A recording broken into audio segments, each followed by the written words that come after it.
Chapter 11. Scrambled Eggs. When we come into the classroom, Mr. Daniels makes an announcement. Attention, Fantasticos. We have a brand new Fantastico seats. So, find yours and settle in. Jessica is sitting next to Suki and staring at Shay like their separation is a great injustice. It turns out that I'm sitting in the front row next to Keisha, the girl who can bake and write at the same time. Well, I can't do either.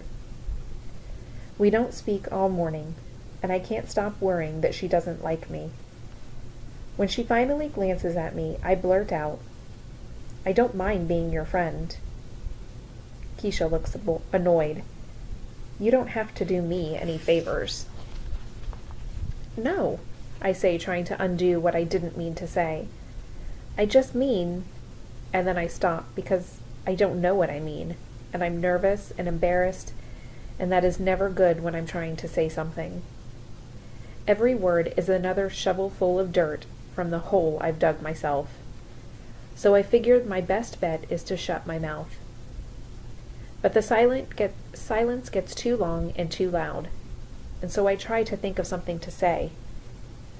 I always knew what to say to my grandpa, and he always knew what to say to me. I wish he were here to whisper in my ear. And then I think about Alice, and how she argued with Humpty Dumpty about using the right words.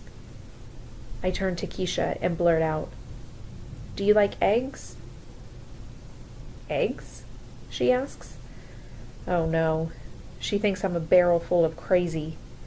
But I keep going because sometimes my tongue goes on without my say-so.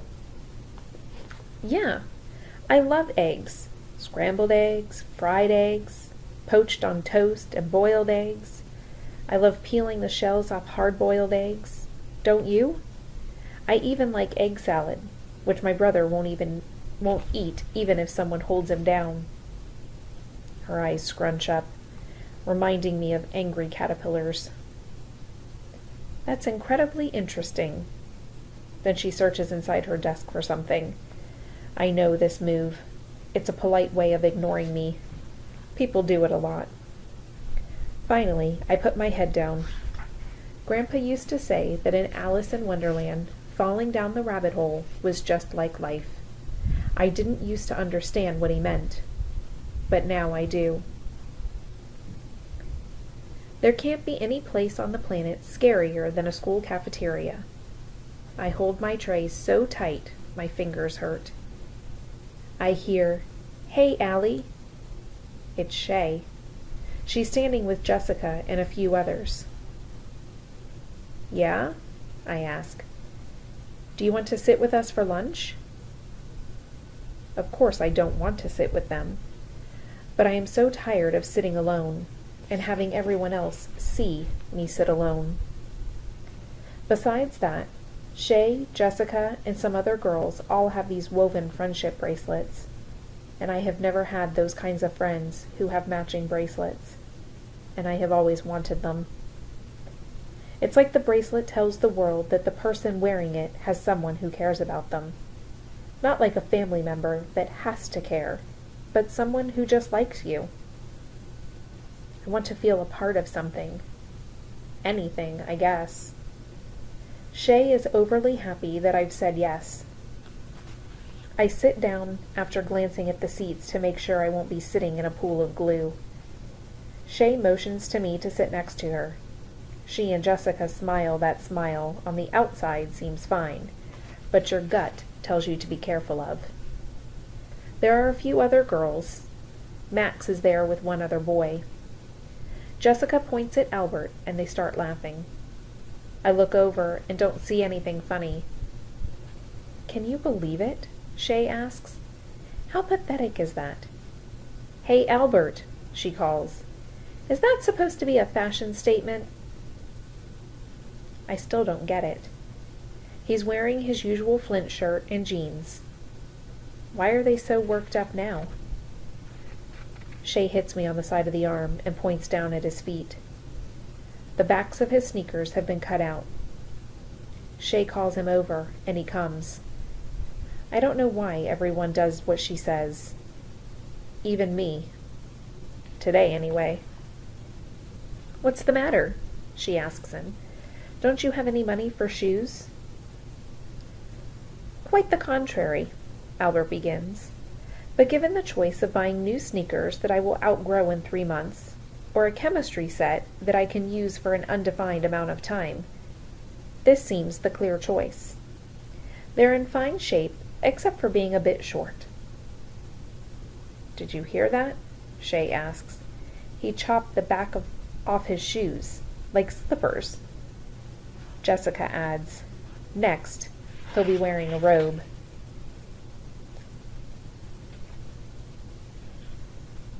Shay turns to her. I think robes would be cool. We should wear them tomorrow. Yeah, that would be cool, Jessica says. Shay laughs. But I don't think Jessica knows Shay isn't laughing because of the robes. I think Shay said something dumb to see if Jessica would go along. Sometimes I think Jessica would follow Shay out of an airplane without a parachute. Then Shay turns to me. Well, Allie, she asks, what do you think of wearing robes tomorrow? I'm going to stop here for a minute. Allie has a choice to make here. She can try to fit in and agree with Shay, or she can stand up for someone else. Based on our theories about Allie so far, what do you think she will do? I want you to jot in your journal what you think Allie's going to do right now. Is she going to agree with Shay, or is she going to stand up for someone else? So in your reading journal, write page 62, and then respond to that.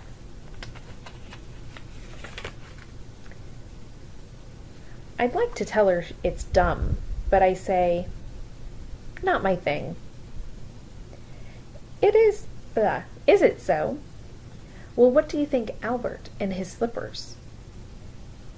I feel like I'm one of those old detective movies that Grandpa loved. In a cramped small room under a bright light, being asked a question I don't want to answer.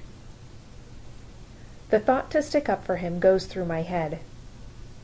But that doesn't seem like the right answer for Shay. They're pretty dopey, I say. What a weirdo, huh? I've made Shay happy. I feel terrible. And I know what I'm going to feel even worse when the shades come down over Albert's face, when he looks sad. But that never comes. He just stands there eating Doritos and studying us like lab mice. I think it's curious that you worry about what I have on my feet when the 3 of you are wearing red shirts. Not a wise color. Red is the color of stoplights and signs, bad wounds, warning lights, and the most severe of sunburns. It represents red alerts and high fevers. Red numbers show a loss in accounting. Red represents danger. I think of all the red marks that cover my papers from teachers. How I hate to get them back. Jessica laughs loudest. What a weirdo, Albert. Furthermore, he says, any crew member of the Star Trek starship Enterprise who wears a red shirt never appears in another episode.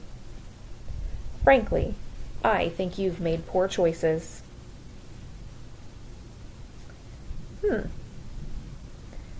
I'm wondering who has the power in this situation right now. Is it Albert? Is it Allie? Is it Shay? And how so does that person have all the power? In your reading journal, mark page 63, I want you jot a reflection to this section. Who has all the power in that situation? They all burst into loud laughter. Albert, Max says, it's only a TV show, dude. And not a very good one either. Albert's arm stops dead on the way to his mouth with another Dorito. Not a very good one? Albert, says Shay, leaning forward a bit, you go right ahead and ignore what you look like. But it's the rest of us who suffer. We have to look at you. Actually, he says, I don't take my appearance lightly. I take you lightly. And with that he turns and is gone before she can pull out some other mean thing. And I wish I was more like Albert. Seeing him shuffle away in those sneakers makes me want to be better. I'm not perfect, but at least I'm not mean. And then my heart sinks, because I realize that I just was. I guess I did it because I was lonely. Now I know that there are worse things than being lonely.